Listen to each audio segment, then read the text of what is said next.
Guys, so I'm here with baby Lizzie, and oh my gosh, I know I show her a little bit, probably not as much as some of you guys would like for me to show her, but I have gotten so many requests to buy her.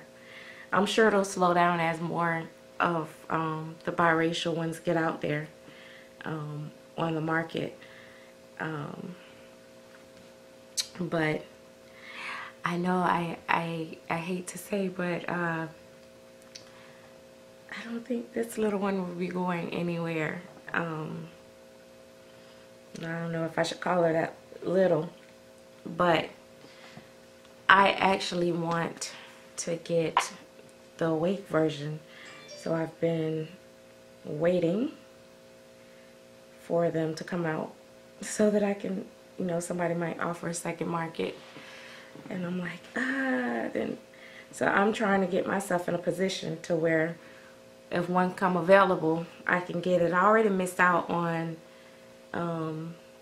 one that it wasn't biracial, but it was awake, and I missed out on it. So I'm really bummed out about that because I can't buy any babies right now. But man, I want to awake one. I either want biracial or ethnic all the way. I wish I could get one all the way ethnic to look like my Gabby, but hey, we'll have to see how fate does. But I have two different things. One, T Chambers, in her video, I think it was T Chambers that I was watching, she was talking about when she goes to the store and she goes to shop for her babies. And sorry, I like caught in a lint, something got in my mouth. You know how you go to the store for one thing and you end up getting like a ton of other stuff? And she was asking, I think, like, which do you gravitate towards, the girl stuff all the time? I used to be that way, but now I'll try to set an agenda like, okay, I'll go shopping just for Lizzie. But I've found myself, I'll go shopping for that baby, but if I don't see nothing that for that baby, a lot of times I'll end up getting something for a whole nother baby. And that just really ticks me off when by the time I get home, because I'm like, dang, I never did get what I was trying to get in the first place. So she's just playing with this bottle, just so you guys know.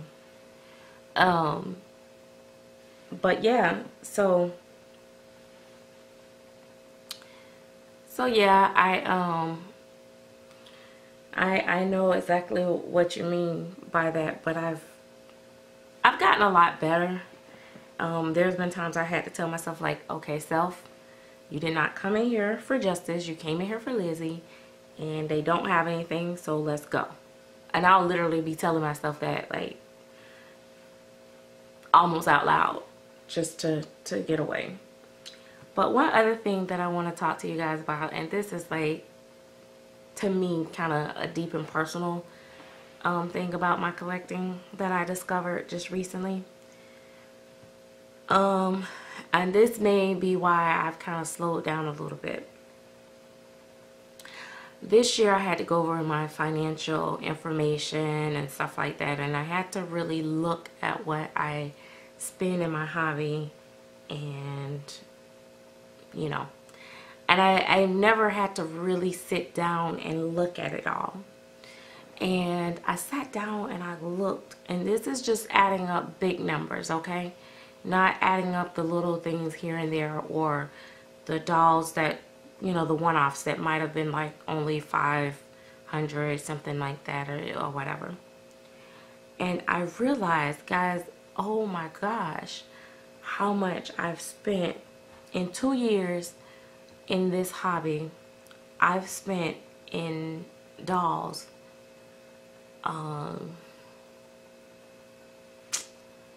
about over $40,000. Is that crazy or what? Now, let me tell you why it's really crazy. Because I know a lot of a lot of people that watch my channel or follow me think that I must have a lot of money or make a whole lot of money. Let me explain. I don't.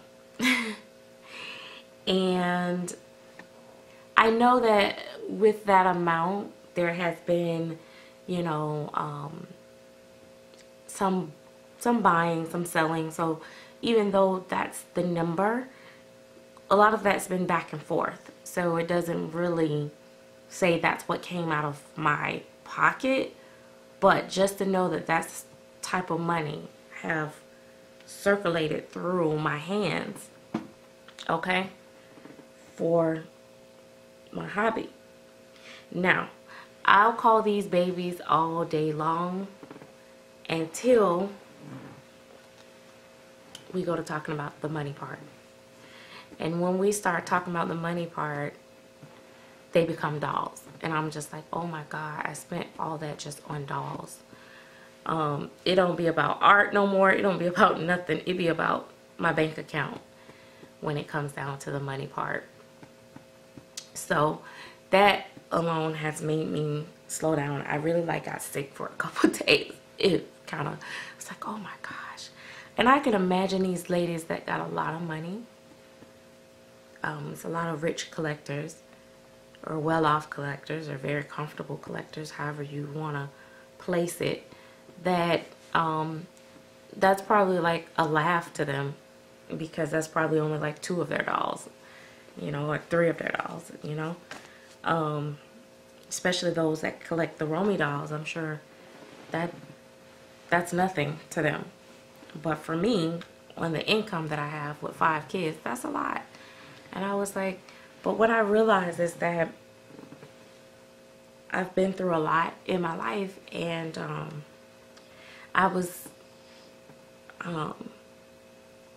so deep into the hobby and so involved into the hobby. I was kind of, well, we might as well just be honest about it. It had become an addiction. And when I say an addiction, I mean really an addiction. Something I really kind of lost control of. I would see a doll and I want it, and I'd have the money and I'd buy it. Just like that. I couldn't stop at just, okay, I got this one, I wanted that one, and that one, and that one. And I just kept going. Now, it's okay. You know, I mean, I didn't, like, I don't have any credit card debt or anything like that, or I don't owe anybody. My bills are paid. Everything is fine financially. But to me, because before I got into the hobby, believe it or not, spending $20 on a pair of jeans for myself was a kicker. Okay, so that tells you how cheap I was before I got into this hobby. And still kind of that way. I've opened up a little bit more, because now I'll say to myself, gosh, I can't pay $35 for these jeans, but yet I'll pay, you know, $800 for a doll, and I'll go ahead and buy it. So what happened is, it's made me start spending more money in all types of areas, because I try to justify why I can spend that much on just a doll. Now, a lot of people, I know this is one of those subjects where you kind of don't want to really think about this stuff. I don't say it's anything wrong with it. Because it got me through what I needed to get through to get to this point. But I was in a place where my hobby was everything to me. This is all I, had between my kids' work and my hobby. Being pretty much single, without going into my personal life, this was like a comfort zone for me.